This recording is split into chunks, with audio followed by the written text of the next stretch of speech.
What's going on, everyone? Welcome back to the channel. Want to jump on here for a minute and let everyone know, give you guys an update. We did get the 4Ks figured out. Man, I tried the 3-click method. It didn't work for me.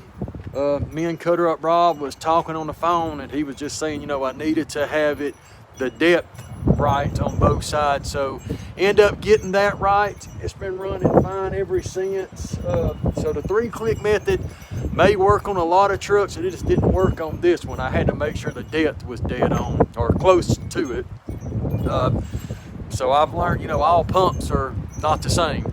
Anyway, guys, I got a surprise coming for the truck. It's gonna be mostly on this side. Let me swap this camera around.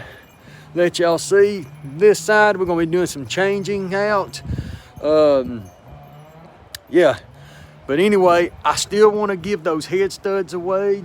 And guys, let me know what y'all want to see.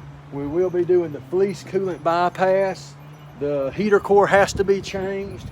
The Ducky 5x12 injectors are going in. I'm gonna do all videos with this. Still learning all my camera equipment, trying to update and upgrade certain stuff to learn. But yeah, I want to bring you guys along for the journey. Like, subscribe, check me out on Instagram now, CDP and Performance. Give us a follow. Yeah, but we will talk to y'all soon. Later.